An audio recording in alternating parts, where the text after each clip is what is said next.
Hello, Heather. Hello, David. How are you today? Great. Thanks for having me. That was a bit flat. Can we try that again? Can we do a Mexican wave? Simon, you start. Hey.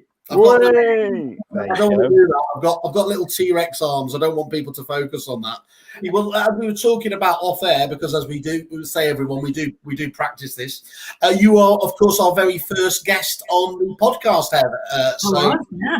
I can't believe I've come back for round two. We're more surprised than you, believe me.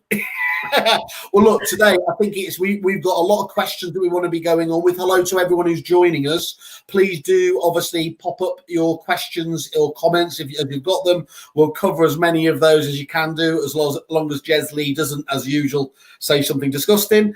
But we've got a few questions for Heather that we want to run through anyway. Heather, for those people that are stuck in a cave, what is Spectre? Can you give us an overview of where you are at the moment and what you're doing for agents? Yeah, of course I can. So Spectre now is two products. So we've got Spectre Sales and Spectre Lettings. And in a nutshell, it's all about helping agents to win more instructions. So I think if we boil it down to sort of what problem is it solving, for an agent, how do you market effectively, efficiently? How do you know who to write to, with what content, at what time? And Spectre solves all of those problems and automates a lot of that around it. So through the Spectre software, agents essentially on both the sales side are writing to people at the right time with the right content. Some of that is properties that are currently on the market with other agents, and we help them to do that. Yeah.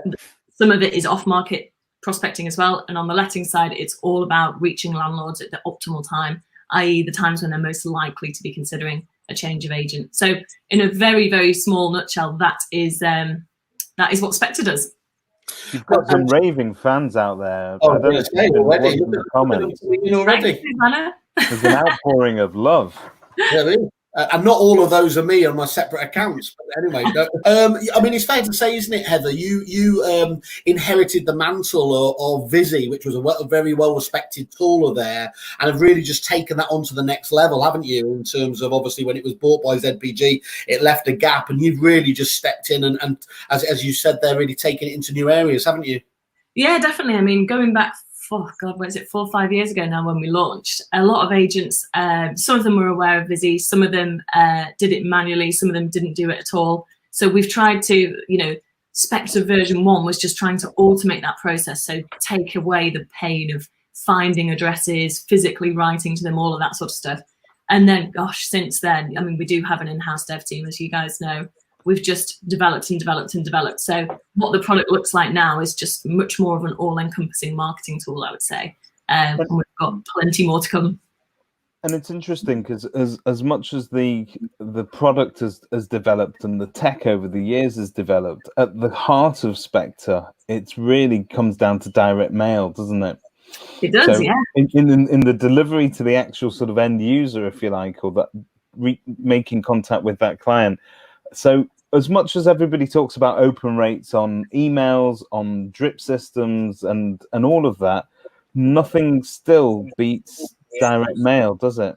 No, I was talking to a marketing expert recently, actually. He was saying that, marketing in many respects has gone full circle. So direct mail is now novel again, and people like receiving, particularly now, given the circumstances. I don't know what you guys are like, but whenever the door goes, I'm like, what is it? So yeah, I think it has gone full circle, and people do like receiving things through the post, something physical. So yeah, and on top of that, I do think, we're electronically bombarded these days through email, through adverts. I can't remember the exact stats about how much you're advertised to through a screen every single day, whereas actually receiving something through the mail, particularly with what you're trying to achieve with Spectre, which is to get a specific message across at a specific time, you've got a much higher chance of somebody actually reading that and taking the message from it than, well, we think electronically anyway. Went to the Negotiator Awards and ended up on a Spectre night out by mistake, took a wrong turn, and they have the most fantastic team you can ever hope to get drunk with. That's number one. We do have an amazing team. And number two, overall part of any supplier, isn't it? Really, is how they are on a session. Number two, just a tiny bit biased because they are one of the few Manchester-based prop tech companies, which I think there should be more. We should make Manchester a prop tech hub, so it should be the northern powerhouse. Yeah, it's got a thriving tech community. Obviously, I am currently in London, but I am moving back to Manchester. So well done, Northerner. Yeah, I know. But yeah, Manchester is unbelievable for tech. Loads of tech talent, and unfortunately, Amazon have just decided to locate a huge tech hub there. So that's not necessarily a good thing. But yeah, Manchester is where it's at. I think loads of investment in the tech community at the moment. No, that's great. And of course, I am a Spectre user, so we use it here, and it's an amazing tool. And it allows you to, I think what we love about it is it's multi-layered. So you can decide who it is that you're wishing to target and at what time. So there are people that have been on the market. You've got classic letters, which will be, oh, you've been on the market for 2 weeks, you still haven't sold. Have you thought about, changing agents? And you've got the 12-week letters, the 8-week letters, all of that. But you've also got an ability to track those that have been reduced. So that's an early warning signal that something's not quite right there. Things that have been withdrawn at the moment, I think a lot of agents are looking to see which transactions have also fallen through. So sales that were agreed have been frustrated due to COVID or whatever it may be. Now is the time where those vendors are going to be open to a discussion about changing agents. So we find Spectre really useful for that. And I think the key to it, though, Heather, to making it really work is getting the tone of those letters right. 100%. Yeah, content is everything. And we're really keen on, when we set people up with Spectre, we've got a fantastic customer success team in terms of making sure that our clients set up their accounts correctly. So everything that you just said, David, is definitely right. But clients will ultimately choose what triggers that they have, so when they want to write, and that what we notice is very different depending on the area that you're in. If you're in London, you'd have a totally different timeline of letters typically than, say, a rural sleepy village. So clients choose their triggers, they choose their content. So we have the luxury, I suppose, of seeing all of our clients across the country's return on investment through Spectre, which is one of the big things you can track, exactly how well you're doing with Spectre, which letters a vendor received before they switched to you, all of that sort of stuff. So we tend to know what works and what doesn't work, and we try to impart as much of that knowledge with our customers as possible to make sure, obviously, it's in our best interest to make sure that they do as well as possible from Spectre. So one Spectre account to another can look totally different, depending on the client, the area, the content, the triggers. So yeah, it's a very customizable bit of kit, but we do try and advise as much as possible. So Spectre's available to the whole of the market on a non-exclusive basis. So obviously you can pay per postcode, but you don't have exclusivity within that area. So one of the questions that were being asked, it's going to pop up on the screen now. Do agents using your system accept that they may have competitors that also use it to target their instructions? Other than just saying yes, what's the background to that? Yeah, no, it's a really good question. And yeah, they do all know it's not exclusive. And one of the things that we say when we set up our clients is they have to choose their triggers themselves. So and then they have to write that content themselves. So we actually used to, back in the day, give out generic content. What we found is that by the very definition of what you are trying to do on the whole with Spectre, generic content just doesn't work. Fundamentally, you as an agent are writing to somebody who's already instructed one of your competitors. If you then send a generic letter that anybody in your area could send, you're not giving them a single reason to switch to you.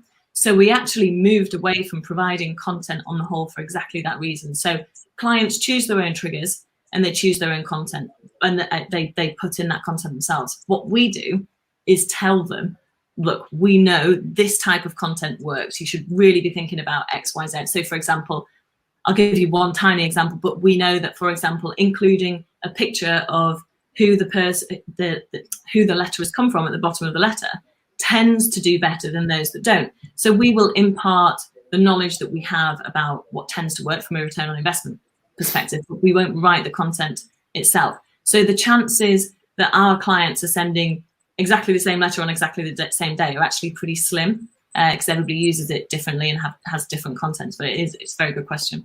You don't think it'd be off-putting for clients to open a letter and see my photo? Well, yeah, I would go with Josh's face actually, David, with you guys. Yeah, there'll be more room for writing letters if we use. I think you, David, with your old PPE stuff on's the photo that is needed there, isn't it? Trust this man. The surgeon that's just about to have his medical license taken off in photo. That one. Yeah, exactly. I can't remember exactly what you were saying, David, before. Probably zoned in and out as you were talking. Clever. I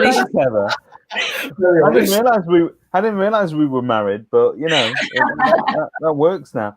No, I think what I was saying earlier was that now is a time where you're going to have a higher level of rent arrears from tenants, and the agents that are doing it right are communicating with those tenants, setting up payment plans, understanding a little bit about how long this might last, and they're communicating that to very anxious landlords. There's another demographic, which are agents that Simon was referring to yesterday in another discussion we were having, who haven't opened their office, haven't answered phones, are not talking to the tenants or the landlords, and are now thinking about going back to work this week or next week.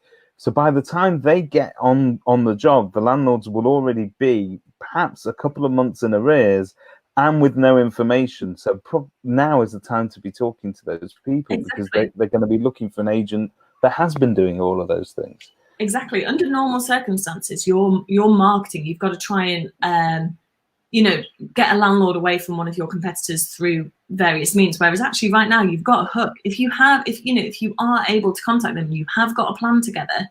And I think the key is, if you can come across as a safe pair of hands right now, then you've got a huge opportunity to actually start contacting these landlords, having conversations and getting them to switch. We lost Simon. We lost Simon, but it's a bonus. Let's carry on. So yeah, I think there's that's broadly how Spectre, both on the sales and lettings side, massively helps agents to increase their market share, particularly in the current environment. So obviously that works by contact. Eventually, that gives you the ability to contact the landlord at wherever it is that they're registered, as opposed to the actual property address, and you're getting good results from that. So yeah, no, we are. Yeah. I mean, with Spectre Lettings, it's we can give you the addresses of the properties that are to let or let, but then we give you some methods of basically uploading your own data, attaching landlord details. We've got a direct integration with the land registry, so if somebody did want to purchase a landlord's details, they can just click a button, it populates, and that's slightly cheaper than you can buy it from the land registry directly. So there are various options that we do with Spectre Lettings. We also point out for you guys, the agents, which of those properties are much more likely to be investment properties. So for example, if they've been bought and let out within 6 months, we show you that. So therefore, if you're going to spend the money to buy the landlord details, you're probably more likely to get, say, a portfolio landlord. And then once you've started using the system for a while and you build that picture of data, we also tell you who your portfolio landlords are. Great question here from Emmeline. How does this work with regards to GDPR? So do you get any resistance from landlords being contacted who say, look, I don't want you to have my data? No, it's a great question. So on the sales side, by default, it's going to go to the homeowner unless our clients upload their valuation data, which many of them do, but presumably if they've been out to value, they've got the right permissions. So as long as it says to the homeowner, it falls outside of the scope of GDPR. From the lettings perspective, we've got assurances from the land registry that the land registry is a public ledger, and that that lettings agents have a legitimate interest in contacting landlords. But we're not we aren't able to give legal advice, because obviously we're not lawyers. So we always say to people, just make sure that you're comfortable with it, and if you're really nervous about it, you can take away the name and just address it to dear homeowner again, which again just falls outside of the scope of GDPR because it's not personally identifiable information. We've been joined by a special guest, Mr. Simon Whale. Sorry, it was just McGregor's delivery. Heather, we're getting some good questions here as well, so we'll read this one out. Do you limit the number of times that vendors will receive communications? Is there a potential that they could become bombarded? And how do you balance this? Surely that's down to the agent to decide to not abuse the system, if you like, because to get the best out of it, you don't want to become a pest either, do you? Exactly. And I think so all of the agents have got the ability to choose their own triggers, so it's totally up to the agent themselves. If we thought that it was potentially too much, our customer success team are not shy in coming forward with saying, look, we really think you'd get better results if you did this, put it that way. But also I think from the agent's perspective as well, if they were sending out too many letters, they would get that feedback back, and obviously the agent themselves doesn't want to be coming across as super aggressive most of the time. So they would pare it back. What we actually normally do in terms of advising around letter triggers themselves is we normally say to clients, have a think about when your main competitor's sole agency agreement ends, and you might just want to, just before, just on, and just after, increase the frequency of the letters, but don't bombard people around that. But, usually I'd say most agents write once a month, and I think one letter a month is not, it's not generally. It's not too much, is it? I mean, the worst that they're going to do is ignore it. The best that they're going to do is even if, do you know what? Sometimes I've been persistent with certain vendors, and I have had a call to say, listen, why do you keep contacting me? But that has actually opened up a discussion that then led to me going to see them and getting the instruction. And I think it's all how you field those calls. So if you're there to genuinely add value and help, that's one thing. If you're there to snipe at a competing agent and to rubbish them, I don't think that works anyway. I don't think that's a message that goes down well. No, definitely not. And the feedback we normally get as well is that, once somebody's been on the market for quite a long time, typically their usual complaint is that they're not hearing much from their existing agent, lack of communication, they don't know what's going on. So by the very fact that you are contacting that person, and remember with Spectre, every single letter is different, every single letter is relevant to the exact situation that vendor is going to be in at that time. We even can have different letterheads in every single letter. So, and they're on nice letterhead quality paper, no barcodes or anything like that. So it really looks like somebody in your branch has spent the time and the effort to write to that vendor in particular, rather than, I'm just blanketing with you the same letters over and over again, and it's clearly from a print house somewhere. So usually it's actually sowing quite a powerful seed that you're in more regular communication with them than their own agent are. And that's probably, a nice little prompt for them to pick up the phone, hopefully. So just picking up on that point and letterhead, because I know you and I have discussed this before, sometimes the letterhead and the background can be the secret sauce in that letter. So are there agents that you've been seeing that are doing something particularly different to stand out with using that background?